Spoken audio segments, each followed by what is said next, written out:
Hello students, welcome to Legacy IS Academy. In today's video, we are going to discuss about again a new variant of COVID-19 that has emerged and has caused a widespread panic among the people across the world. That variant is called as JN1, and the first case of JN1 has very recently been detected in Kerala state of India. We are going to discuss how deadly or dangerous is this new COVID variant and whatever major information that you should know about it. So first of all, to give you the context of or the background of this particular topic, the cases of COVID-19 has been on the rise in Kerala, and the Union Health Ministry in this regard has then written to the states or suggested the states as well as the union territories of the India to monitor the cases of influenza like illnesses, conduct adequate testing and send all positive samples for the whole genome sequencing to understand that what is the effect of this new COVID-19 variant, that is JN1, on the overall what you can say, what is the composition of this variant in the overall COVID-19 cases. Karnataka in this regard, which is the neighboring state of Kerala, has asked all the senior citizens to mask up, because especially if they're having the issues of comorbidities. These steps come after at least one case of, as we have discussed, new variant of JN1 was detected during the routine surveillance in the state of Kerala. Another 15 cases of the same JN1 variant were detected in the samples from Goa as well, according to the officials who are familiar with this particular matter. And this is something that is not surprising, because Kerala and Goa are the two states of India that actually attracts a lot of tourists. And in Singapore, since there is a surge, a very what we can say huge upsurge in the JN1 variant, some of the cases might have been imported in that particular manner.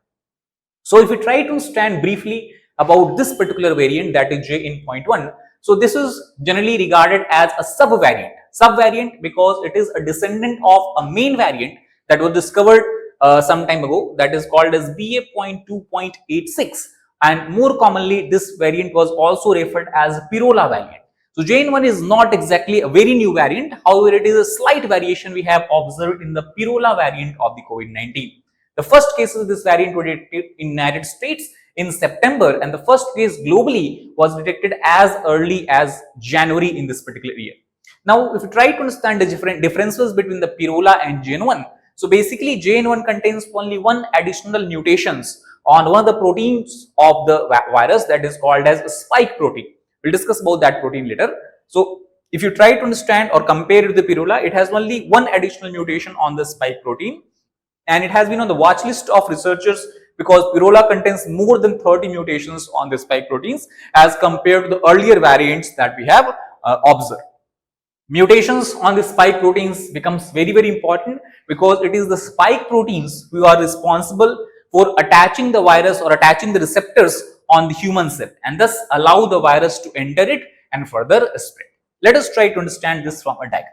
So if you look at this particular image, we can see this is a diagram or image of what we can say as a COVID-19 virus, and this virus has a lot of proteins. For example, the major proteins that you see surrounding the virus is envelope protein, then we have membrane protein, then we have nucleocapsid protein, then we have lipid membrane, and then as you can see from here, the red ones here are representing the protein that we are going to discuss, that is spike protein. Now, spike protein becomes very important because it is believed by the researchers that this spike protein plays a very crucial role in penetrating the host cells and initiating infection. And thus, suppose if some variants or some variants, some new mutations are observed in spike protein, then it is what we can say, it is suspected that it might not be basically killed by the immune system that has developed as a result of the vaccination or COVID-19 vaccination.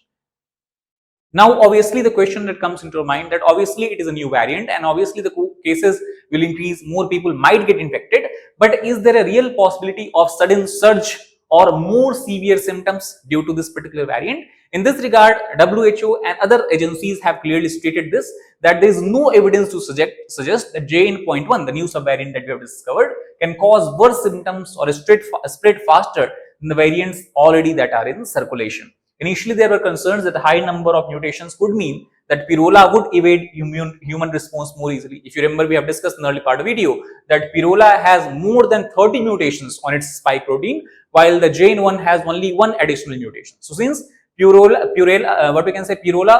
it has not been able to evade the immune response system easily, that however has not happened, and that is why it is believed a JN1 will also not cause sudden upsurge or more severe symptoms. In this regard, the WHO Technical Advisory Group on COVID-19 vaccine also has clearly stated that Pirola and JN1 were both effectively neutralized by the serum from humans who had had the infection as well as the vaccination. Now, what is the status of the new virus as far as the WHO is concerned? So, if you look at this particular diagram, you can say WHO categorizes the variant of virus into two major groups. One, which is referred as variants of interest or VOI, which were lambda and mu variants. Other, which is referred as variant of concern or VOC, which were the delta and omicron variant.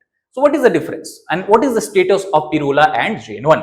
So, both Pirola and JN1, they have been categorized as a variants of interest by WHO. It means these variants are less effectively neutralized in labs by the antibodies from infection or vaccination and have a potential to spread. However, as of now, these variants and subvariants still are not at the stage of what we can call as the variants of concern.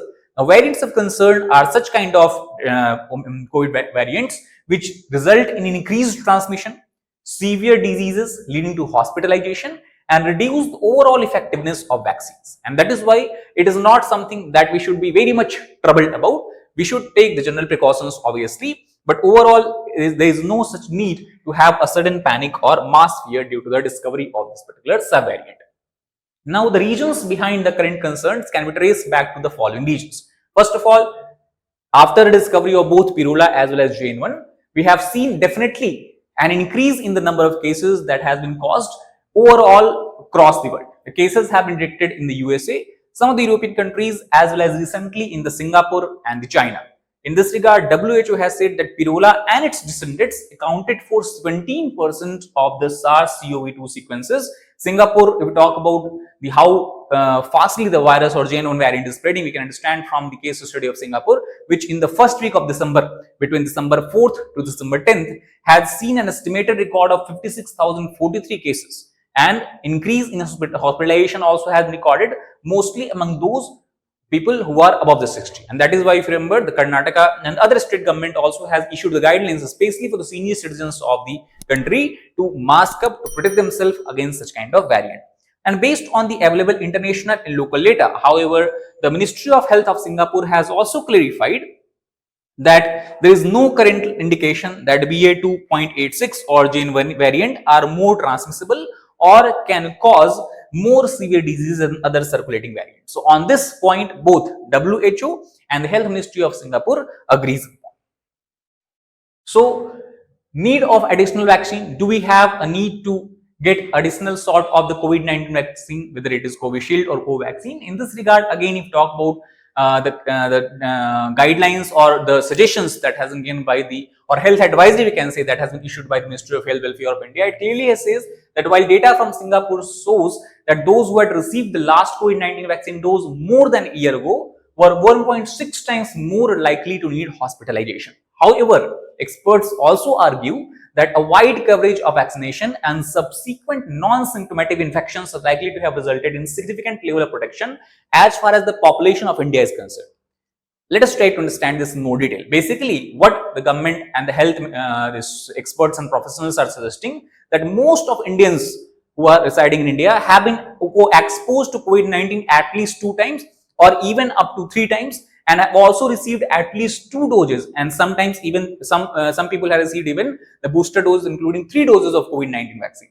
And in this regard, we can say that India has very good level of immunity in the population, which can prevent severe diseases. Updated vaccines thus are not really needed in India as of now.